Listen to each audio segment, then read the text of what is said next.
And welcome back, my friends. This is Michael Bryan, and welcome to Art Nerds. This is the place where we talk to our nerdy friends about their artwork. And today I have with me another multi-passionate artist, Miss Ryan Fleming. How are you? And welcome to the podcast. I'm good, and thank you for having me. Oh, my pleasure, my pleasure. Like I said, you're multi-passionate. You do a little bit of everything. I try. It might be the reason for the chaos and the craziness of, an artist, but... Well, I think some of us are driven to that. Anyway, let me start off. What is your art? I do a little bit of everything. I think I had mentioned to you before that I do a little bit of sketching and painting. That's kind of where I started off. Okay. And then I branched out and did acting around the time that my grandfather passed away, and that kind of like opened up a whole new avenue. That I did, like dance, stage combat. Eventually D&D started to be a thing, and voice acting. Wow. So are you more attracted to the performing arts? I like to do a little bit of both if I can. I really do love doing the physical art work with like sketches and painting, but it's not as easy to get that in like a community setting as much, I feel like. So I think it's just more of like accessibility is kind of why I do the performing art a little bit more. Really? You find it easier, more accessible to join in the performing arts than, say, the fine arts or the solitary thing? I think communication is kind of one of my strong suits. So I think usually I'm able to talk to people and kind of find a way through that. And a lot of the people that I just end up attracting are people who are into performing stuff. So it just works out that way. Okay. Like you said, we were talking a little bit earlier before the podcast started. How did you get started? I mean, is it just in you? Yeah, honestly, it's going to sound really strange for that to be the case, but it just was. Like, my mom constantly talks about whenever I was like a kid, I would stay away from like math and things like that and like throw a fit when she wanted to teach me.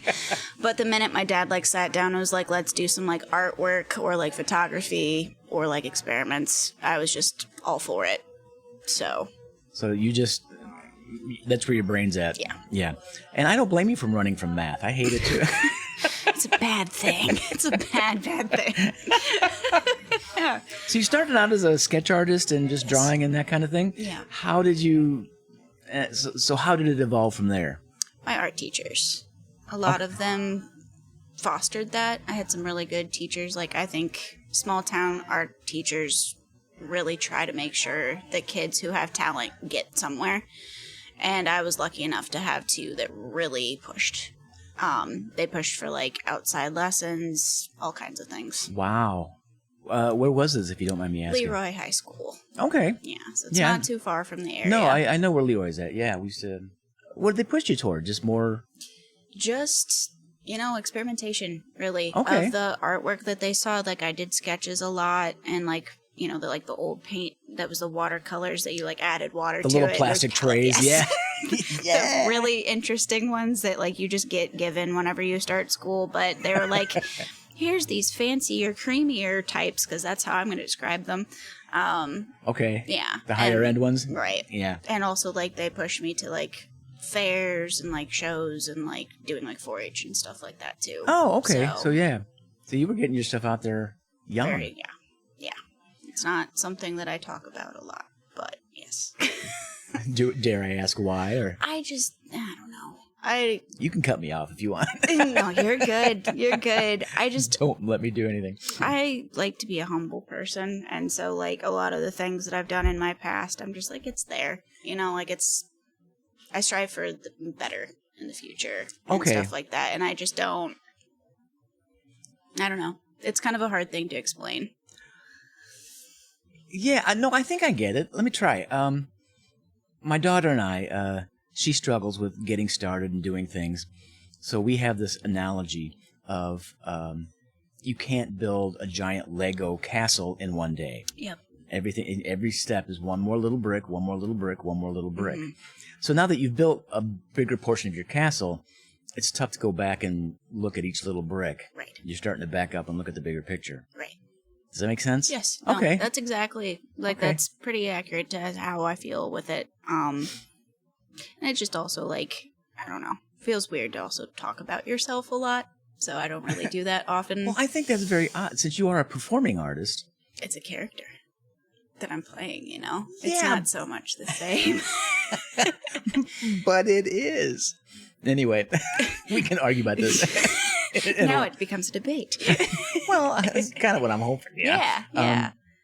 But I think that's funny that being a performing artist Mm-hmm. and a voice actor and a D&D character artist, and that you don't like to talk about yourself. Or you don't like to talk about yourself, or you don't like... I'll let you. I don't know what I'm getting at. It's okay. You're good. It's hard sometimes to conceptualize things. I think the way I think about it is like you're taking on a persona. And yeah, of course, it's going to have sprinkles of things that have you in it. Sure. But it's not you. If you create a good product, it's this whole other entity and whole other persona. Okay, so it's easier to hide behind the characters and stuff like that. Yeah. Okay. And hide's probably not the right word. I still like it. I do it. I'll admit it. I am a flawed human. Yeah, because again, it's easier for me. And I only press you because I'm interested, because I do the same thing. Mm-hmm. As an old puppeteer, it was so much easier to talk to people through a puppet. Yeah. Mm-hmm.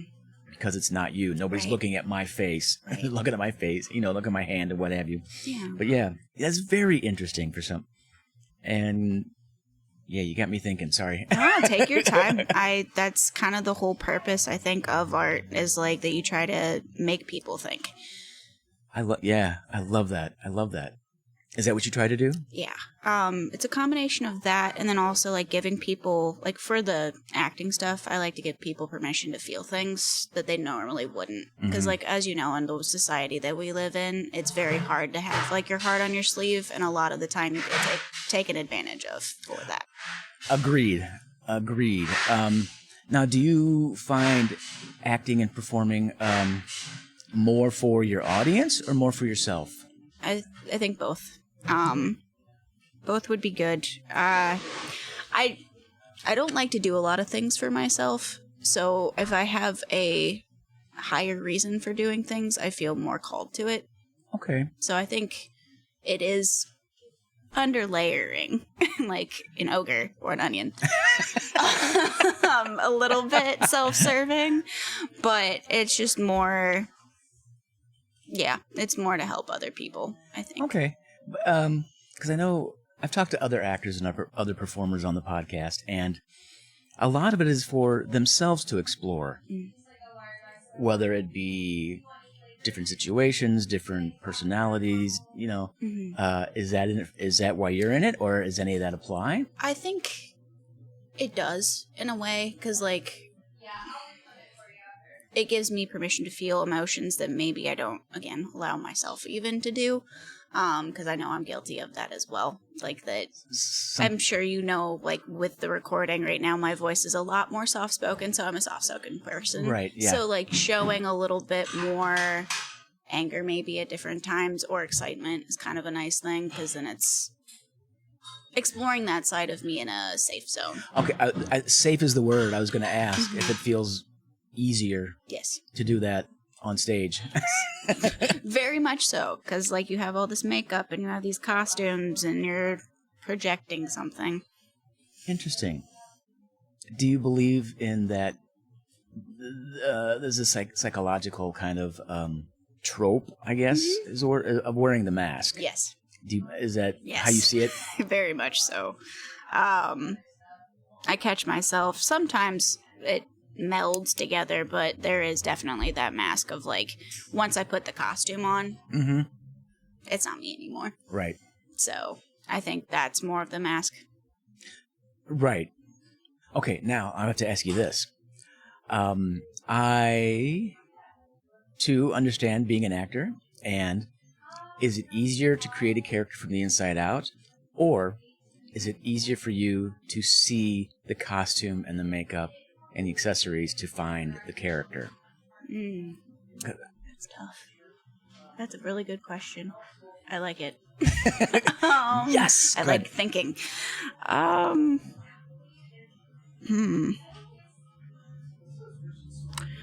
think I'll twist it at you a little bit and say that it's more interesting to have it be the decoration that you work around and then create the character based off of that. But I think to make a really good character, I think you have to look from the inside out. Like how you said, the more of the emotional layers to it and then create Right. the character based off of that. I think that creates more of an interesting character versus... I think you can make it with the other one that you mentioned, but I feel like there's just more of a superficial thing to it for some people. Sure. Do you like one or the other better? I prefer the emotional side. That's also why I came here instead of like lived in Chicago. I moved back because of that. Because of the theater? That's one of the reasons. Why'd you move away from Chicago? Because isn't there a ton of theater there, or is it? There is. What's your reasoning? There is, but something that I've noticed because I went to a production, a play that goes wrong over in Danville, and saw a bunch of my friends in that. There's just a genuine heart, if you will, to a theater that is based off of a community and people aren't getting paid for it. That there's more passion. I feel like in Chicago, a lot of it's about the costumes and the lighting and the flash, and it's not so much about the acting anymore. I'm very heartwarmed to hear you say that. Good. It does. Good. Because I agree with you in the sense that it's so much easier to work with people you like who are also invested in the project. And because, I've worked with companies that were just in it for the money. We got to do it. We got to make the bills. And it's a professional, and it's not for you, huh? No. I think it plays into the whole thing of what I said before, is I want to do something that means something to people. And while you can get that from glitz and glam, I think there's more of like a, as you said, heartwarming that happens whenever it's from something bare bones and more about the passion.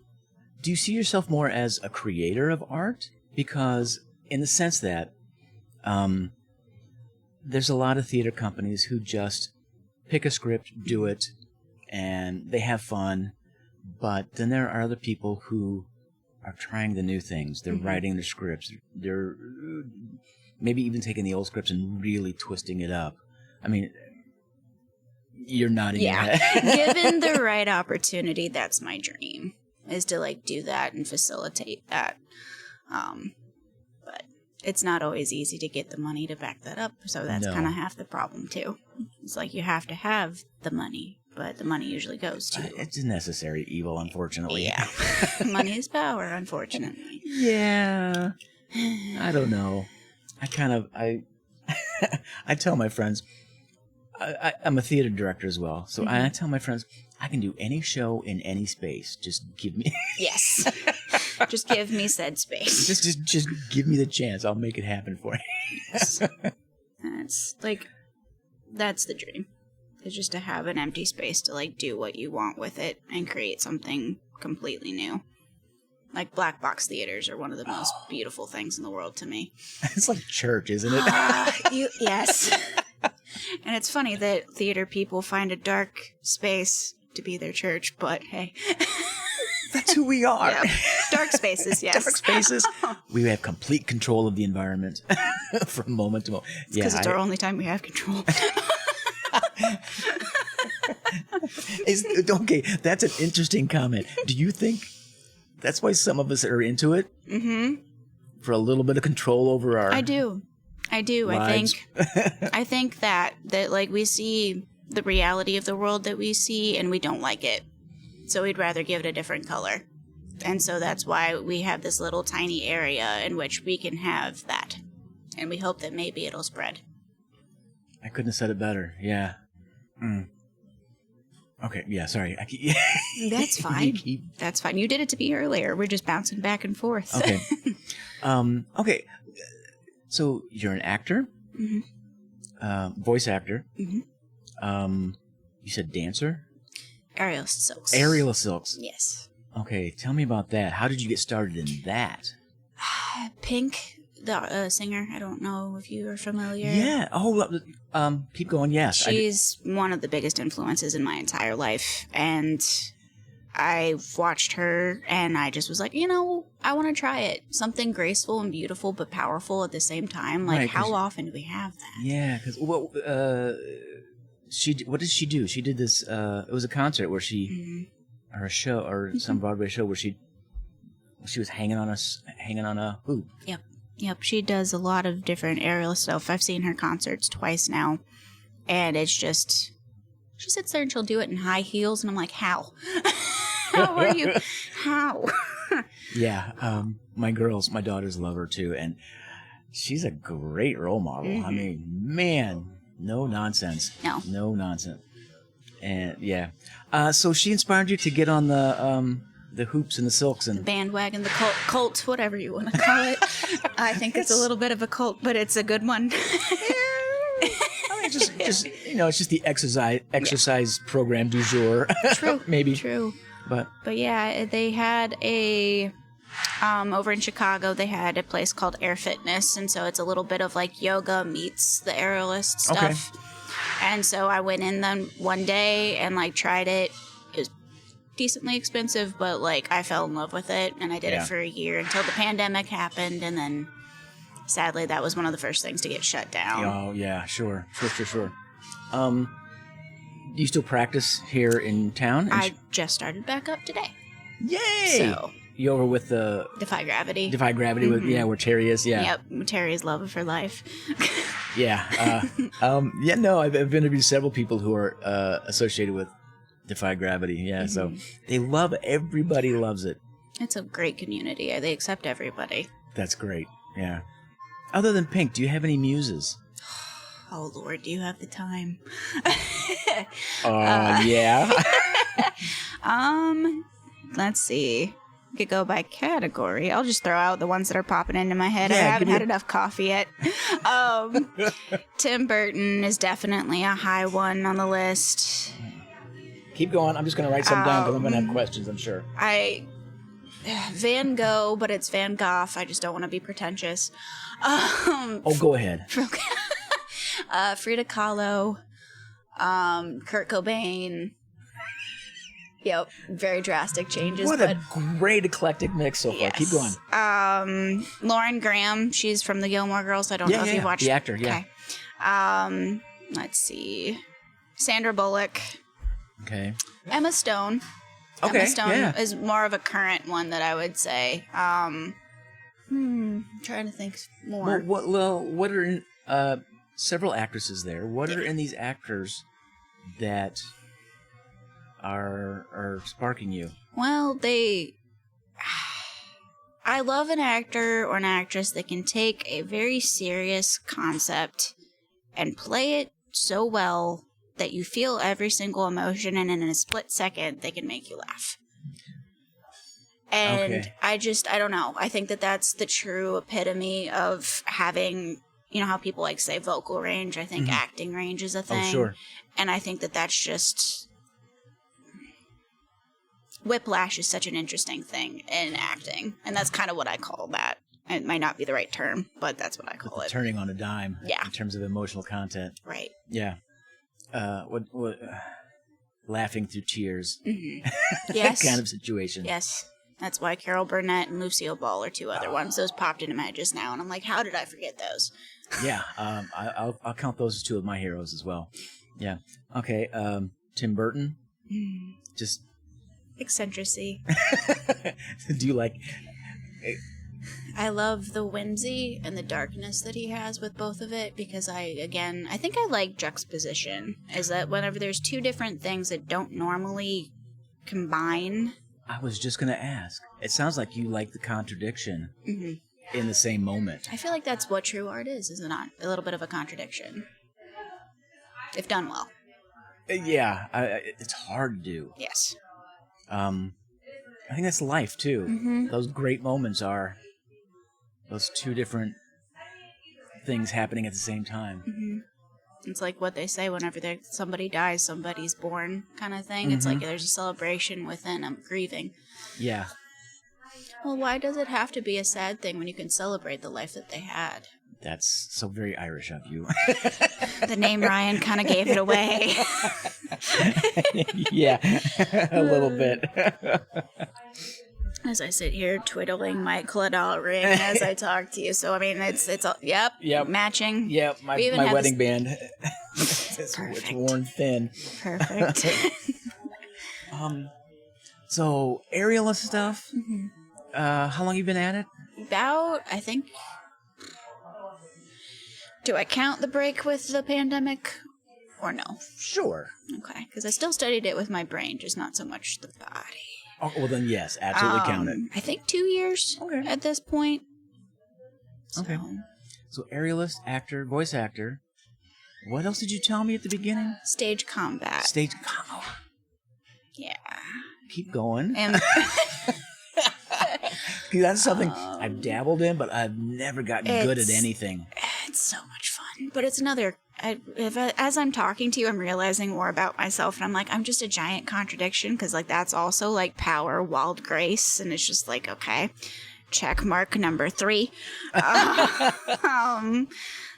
I also did improv at one point in time, did some Second City stuff. Did you really? Yeah, a couple of shows. Jam Sandwich, where they take like the students that are in Second City and they work with the school that I went to, and they combine the two, and you just show up fresh and like just hope for the best. Jump, go, be good. Literally. Is that exciting or is that terrifying? The first time, it's I can see it being both. It depends on your audience, and it depends on who you're working with. I think it's like anything. Okay. Anything can be beautiful or a catastrophe based on who you're with. Schrodinger's play. Yes. It could be both at the same time. So we just don't know yet. That's so accurate. That is improv, literally. Because like the first show that I did, I was with my parents. Like my parents showed up, and like all of my friends from school came, and I was just kind of living off of the actor's high of like, I have an audience. And needless to say, at the end of the night, I ended up getting a French accent, and my father's bald. And I was doing like a barbershop skit, and I was like, I need a better person to do this thing with. I'm not going to do the French accent today. I can't. But I like see my dad in the audience, and I'm like, they never said we could jump off of the stage and go heckle the audience. So I jumped into the audience and was like, what am I going to do with this, though? There's nothing here. This woman, who's my mother, has all this wonderful hair. Maybe if I transfer it here to here. And the whole audience was cackling because they didn't know it was my parents. Oh, even better.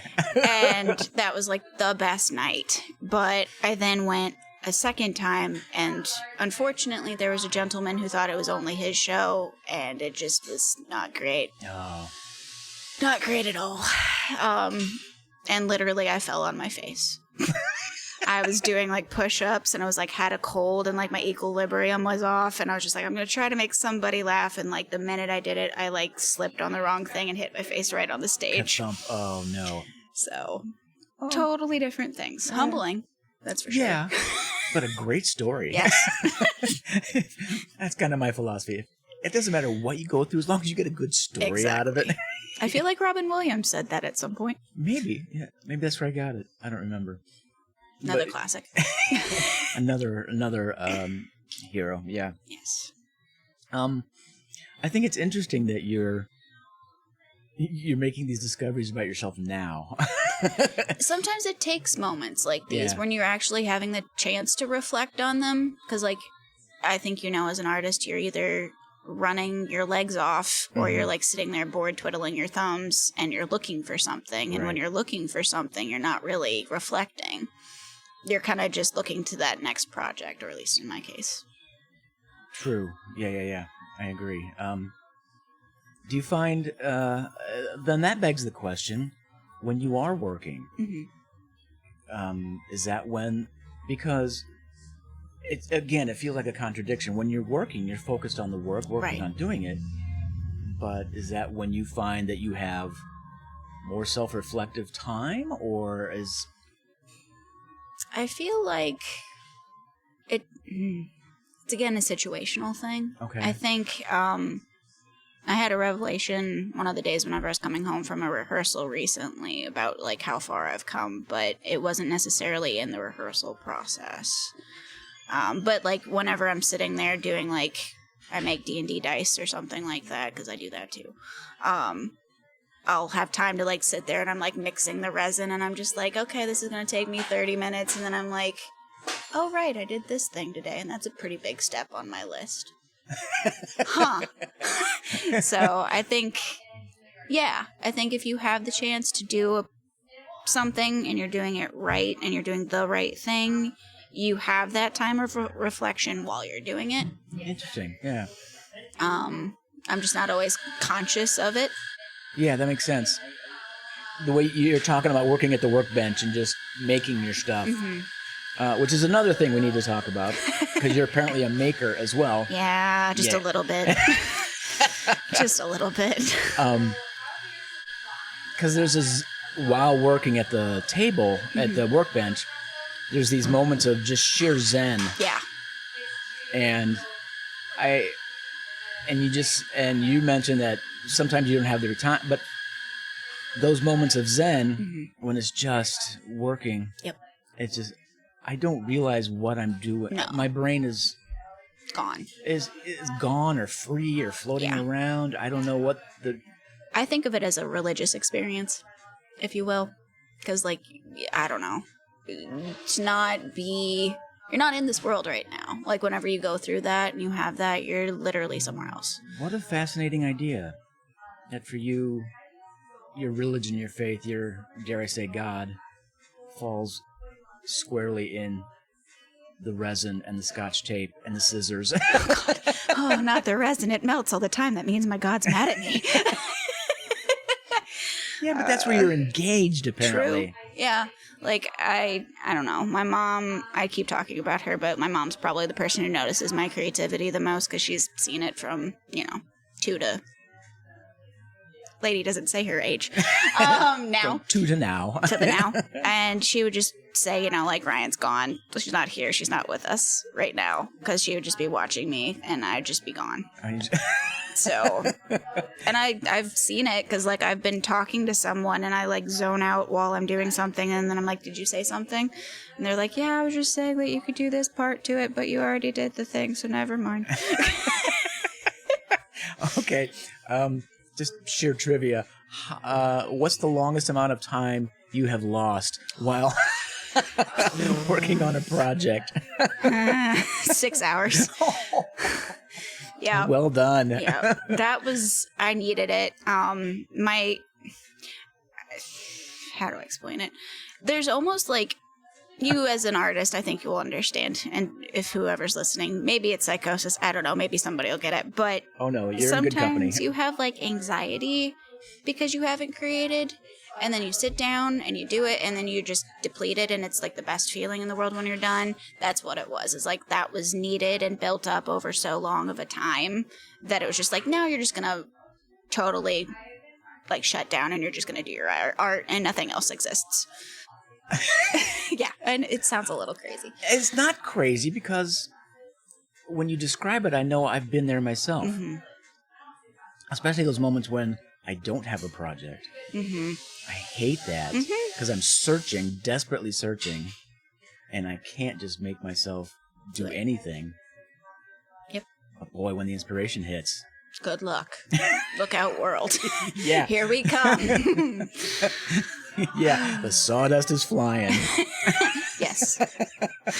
Like, I can feel it in my bones right now that that's kind of something that's happening. So earlier today, I may or may not have dropped like $100 worth in supplies on charcoal stuff because I've been wanting to do that and I haven't tried it yet. So it happened. Man, go. Yep. Absolutely. Next go time for you it. see me, I'm just going to have smudges all over my face and you would be like, okay, that makes sense. Yeah, my lovely wife bought me a hobbyist laser cutter for my birthday. Yeah, so my entire world smells like burnt wood right now. It's a beautiful cologne. I approve. I'm glad you like it. It's not my favorite. It's not some of the people in my house their favorite. They'll miss it someday. We had talked a little bit earlier about your audience, about what you want versus what you want your audience to want. Who in your mind is your audience, or do you think in those terms? The hope is that I reach everyone, but the reality, I think, resides in the fact that I think that's possible, but I know a lot of people are more drawn to the art world and people who are creative when they themselves are looking for something, or maybe they're a little bit broken and they're finding that commonality in someone else. So, I think, I think it's more of one of those things where maybe I'm here to lead people in a way. I don't know how to explain that. That sounds weird and sounds very, like, I'm better. No, it's not. It's like, I don't know. I think we're all put on this world for a reason, and I think mine was to do creativity, so I think ultimately what I would like is for people who feel lost and feel alone to find a friend in my work. It's lovely. Absolutely lovely. And I think that statement attests to what kind of artist you really are.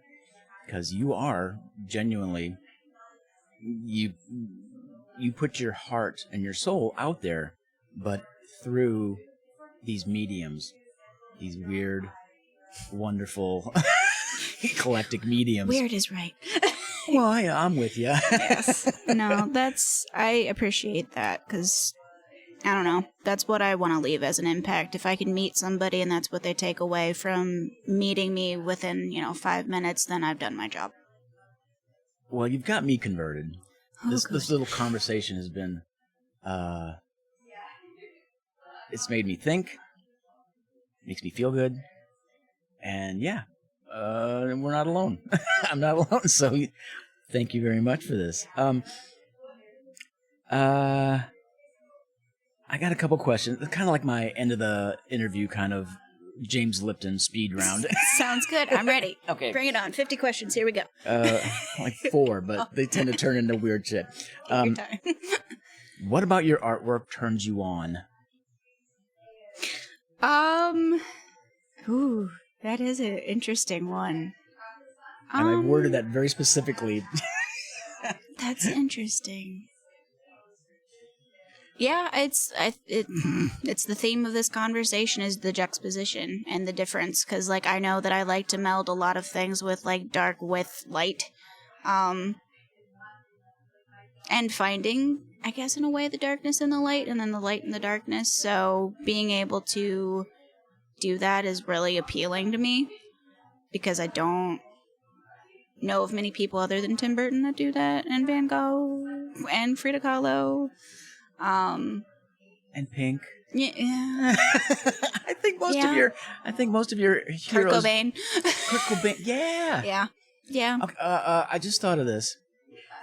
It's kind of a backup question. I don't know about you, but I have a hard time coming up with new ideas for new projects. Mm-hmm. But it usually takes the clashing of two ideas that seem just horribly not related to each other for them to just bump heads before something comes to fruition. Is that kind of the same thing you're talking about in terms of dark and light and the juxtaposition kind of stuff? Oh, yeah. Like, I mean, to go to the podcast conversation with Quest Fest that I do for one of my characters, she happens to be, two of them, actually, now that I'm thinking about it.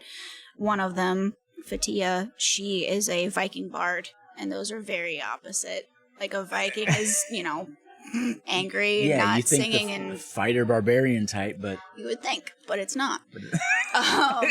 And like Ren, who is my spoilers, is a fairy, but she is a fighter, so she's like 2 foot tall, but has like a 6 foot tall warhammer that she walks around with. So like, it just leads into that whole thing where it's obvious that those two things are like, they shouldn't work, but they do. But they do. That's great. That is great. What about your artwork turns you off? I think it's a typical answer whenever something in your brain doesn't actually turn out the way you wanted it to. Because I sometimes have like a mental picture of how I want it to be, and when it doesn't, it's very frustrating. Really? I mean... Are you that kind of perfectionist? Yeah. I'd say that's also my biggest flaw, is like, as an artist, you shouldn't be a perfectionist, I don't think, to a degree, because you should just see that your art in itself can be wrong, quote unquote, but it's right for a different person. And that's kind of what I had to swallow, because like there's one painting that I did once and my mom adored it, and it hangs up in her house, and I was not done with it and I didn't like it very much, and she's like, I want it. Because I was like, I'm just going to throw it away. And she's like, no, I love this and I want it. And she like has it displayed so it's constantly like right there. And I'm just like, ah, this is wrong and this is wrong. And I want to do this instead. But yeah, I think that's what it is probably that. Or like, oddly enough, how much materials cost sometimes turns me off from my work too. Oh yeah, the money aspect always turns me off. Are you one of these artists who see nothing is ever finished? Oh, yeah. Oh, yeah. It's bad. Like, I'll look at stuff years later after I've done it, and I think it's like, I'll step away from something and be like, that's done. And then, like, I'll look at it years later, and I'll be like, that's wrong, and I need to change it, but it's already finished. Already under glass on somebody's wall. Literally. I've seen my artwork, because I give some of mine away to, like, friends for presents and stuff like that, and they'll have it up, and I'll just be like, can I? Nope. Can't get that back. I'm just going to do a different one and give it to you again, and then maybe you'll put that one up instead? Yes, maybe, no? Okay. Trade me? Yeah, just like, here's the upgraded. That was 18-year-old Ryan. This is... Now, Ryan. Yeah. I love how you keep interjecting that. It's so great. What other art form that you have not tried that you think you would like to? Well, the charcoal one that I mentioned is charcoal? definitely, Okay. It's kind of funny that you mentioned that. And I had a weird feeling today whenever I bought that. I was like, that's going to be a thing that is discussed. I have a feeling. There was another one that popped into my head recently. Ah, yes. Glass blowing. Really? Mm-hmm. Why? It's so pretty. And it's fire. And it's complicated. And it's messy. And it falls. The perfectionist part of me is like, don't do it because it'll break and you'll cry. But like, I think that might break that for me. And I always try to challenge myself about being okay with messy and wrong because like, it's a challenge to do, and since I'm trying to challenge my quote-unquote audience to see things in a different way or whatever, change how they think of things, how is that not being, like, hypocritical if I myself can't do it? Like, I have to be an example. So, I think that's part of it, and it's just, like, I watched, I can't remember the name of the show right now, but there's one on Netflix, Blown Away. There it is. Oh, right. The glass competition, yeah. And I just watch it all the time, and I'm obsessed. And I want to do it, and I've heard it's really hard, and I'm just like, bring it on. Bring the challenge. Yeah. I watch people blow glass and sculpt glass, and it's like, I don't know if I could physically have the strength to do it. I'm getting older in this world, but that looks like a young man's game. It really does. There are varying ages, though. Have you watched Blown Away? Mm-hmm. Okay, so there are some people that. Yeah, I know. But it's just not your thing. It's an amazing medium. Yeah. I love to watch it. Yeah. Yeah. Good for you for wanting to try it. I think that's also the challenge of it is like that it's laborsome too, in a way. Well, it looks like such a radically different skill set. Yeah. To apply to an artwork. So I think maybe that's your challenge. It's truly putting yourself in your work. Yeah. Blood, sweat, tears, maybe your whole body breaking. A few ounces of flesh. Oh, look, there's a burn on my face now. Yay! Yeah, here. Permanently marked by my art. Is there any kind of art form that you would never want to try? I I honestly, so far, have not... Well, I don't want to eat fire, and I consider that to be an art form. I don't think I would do that. Otherwise, I kind of bring it on. Like, I like being able to say I can do this, that, and the other. Yeah. And have that on my list. And that just, though, I'm like, I like singing, and I would rather not ruin my singing voice with fire. I don't think you actually swallow it. Wrong way, you never know. Like the training to get up to it, you never know what will happen. Oh, okay, true. Fair enough. I don't think you do either, and I appreciate the humor of it, but like I just know myself, and like lately I've been more accident prone, and it just nah. Where are your eyebrows? I used to have them, now I have to get them tattooed on. They're more equal now. Don't have to worry so much. Absolutely. I always love asking that question to folks like yourself who dabble in everything, because the answer is always this long dead pause and this one tiny random little thing. Oh, good. I'm glad I do belong. I did the right thing. You're totally one of us. I always wonder, because I only know a few people in my life that are full dabblers as well. So I'm always just like, okay, there's 3 of us at least, but... No, there was somebody else on the podcast a few weeks ago, and she is a life coach for what she calls multi-passionate artists. Neat. And you fall squarely in that category. Yes. And it's the idea that you're passionate about so many different things that some folks find it so difficult to focus on one. Yeah. Yeah. And these are the same people who want to make a living as an artist and who can't help but participate in the arts, but finding one that will help sustain them is tough. Yeah, like my mom would always say that. She would sit there and be like, you're good at all of these things, but there's not one thing that you're like an expert at. Right. And I was like, one day I just was like, it's just creativity that's the expert level, I guess, at this point. And that's what this lady says. You know, it's not that you have to be great at one of them. Yeah, it's just a matter that your sheer passion, your sheer joy, and sheer creativity, sooner or later, you know, one of them will get off the ground and, you know, maybe make you money, but that's not the point. No.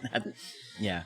I mean, I think we all know as artists that we don't really go into the artist realm for a profession if we want to make money. Yeah, I mean, I know how to make money with art, but it's not easy. It's not easy, not always fun.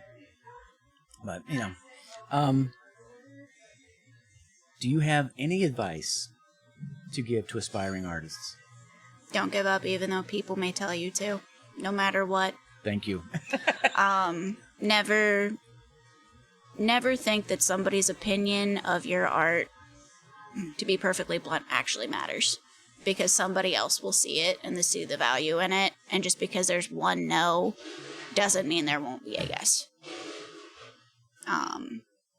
Or, like, also don't compare yourself to, like, other people, and don't compare yourself to your friends. Like, I grew up with 6 best friends, and we all were different avenues, and most of them were nurses and teachers, and people sat there and were, like, congratulating them on their shows and stuff, and they're like, what are you gonna do? And I was like, an actor. And they're like, oh. And I was like, no, that's just as beneficial. Yeah. So, don't let your candle or your light be blown out by somebody else's lack of understanding. Perfect. Thank you. Yeah. Last question. Where can we see and or hear some of your art? Well, you could go to QuestFest. QuestFest. Pod. We're pretty great there, and listen to my amazing, talented friends. It is a lot of fun. I've listened to several episodes. It's a hoot. It's so much fun. Our latest episode, 16, if you I haven't heard it yet, no. You're in for a treat. It's so good. We're all so proud of it. That's where that is. I'm going to be at Cotagrim and doing War of the Worlds, which is coming up in October. So oh, fantastic. That will be a thing. I'm looking to put some artwork up somewhere. I did that for a little while in Chicago, but I haven't found the right avenue for that yet here, since I've only been here for a couple months now. anything online or Oh, any yeah. links? that The we can- Instagram. I have my own personal name, which is like Ryan Danielle Fleming, that people can come look at. There's normal pictures, but there's also like art and random stuff because I just gave up on trying to do a professional art account because it just is too much. And then under QuestFest Pod for TikTok, I do the dice making. So you okay. can see the dice there. At QuestFest, you said? QuestFest Pod. Mhm. Okay. Most of the stuff that we have for QuestFest is under QuestFest Pod because QuestFest in general has been taken. Fair enough. For right now, that's pretty much it. There's also Facebook. You can also find Okay. me on there. I don't mind all the friend requests. I'll take Okay. them. You mind if I put these links in the Go for it. descriptors? Whatever you would like to do, I'm down for. I Awesome. trust you. I can't thank you enough for coming out and talking with me. This has been marvelous. I really enjoyed it, too. Marvelous. Yeah, me too. Thank you very much.